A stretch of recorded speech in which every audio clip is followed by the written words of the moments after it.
my hood So coming up. so get me to understand this. So for all that your father meant to hip hop, for all that he did for hip hop, you grew up in the projects? On 183rd and Webster, 3654. That's my block.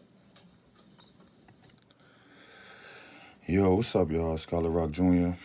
I'm here just addressing like some of the speculation, some of the side talk people been making regarding my interview concerning my situation with KRS-One. First and foremost, I want to say like none of y'all had to live my life. None of y'all were there. None of y'all know specific details of the situation.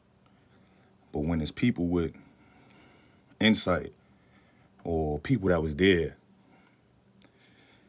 y'all will ignore that and say that I'm reaching for something that's not there or something that I shouldn't possess. But like this right here, like what's across my chest, my father established this, like, and like, as far as I know, he don't have no other children. I'm the only one. So with that being said, like, what's his becomes mine. And this becomes mine. And like, what he stands for, I embody.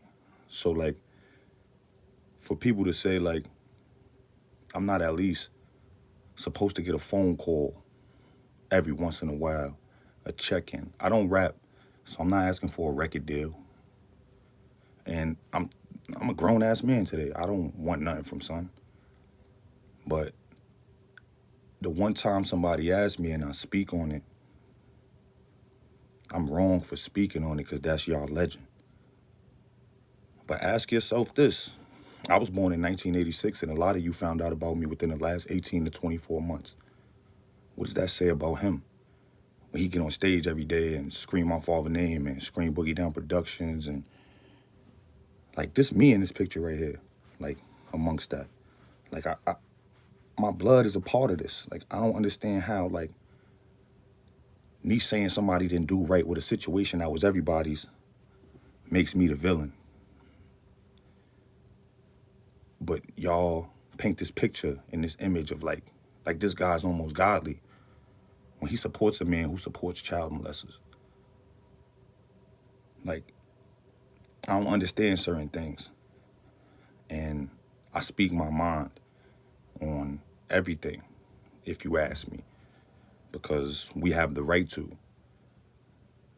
But I speak from a position of knowledge when it's situations pertaining to me and my life, not opinion. And for everybody speculating, that's opinion.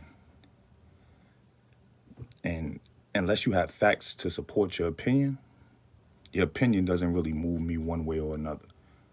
I'm here to address a man who basically lives a lie. What has he taught us? What has he taught you? My father took this man out of his shelter. And he reached heights in his life that prior to meeting my pops, he probably thought was unimaginable. My father passes away. And the night he passes away, you go to the studio and record music. No regard or concern for the family. Nothing. Just going about doing what you do. Like when you have friends like this, like who need enemies? Like for real. There's no way one of mine's die. And that night I'm in the studio. I'm not with the family or I'm not somewhere mourning.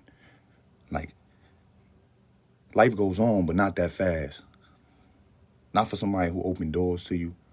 And like, I should have known a long time ago that if you could leave just immediately like that, there was never no love there. There was never no brotherhood there. And maybe my father was a poor judge of character when it came to you. And if that makes me bitter for opening my mouth and saying what's on my mind, one time I'd have been interviewed 100, and so be it. Call me whatever you want. I really don't care. That's not why I'm here. I made my own way. But if you ask me about it, I'll speak on it if I so feel like it. And I'll speak my truth. And it's been weeks. And there's been no response. Why? Because it is the only truth. The only truth. There is no other version of the story. You could have made a phone call. You could have did anything. You did none. So there is no other. There's no other way to put it. There's no other version of the story. There's no other way this could possibly go. Y'all all know the history. If y'all want to ignore that and act like I'm somewhat delusional or something, then that's fine. But who's the real fool? Y'all been buying this guy's music for 20 years, and he been fooling y'all. I exposed the truth, and I'm trying to get over. How? I'm fine. It doesn't make any sense, like, none whatsoever.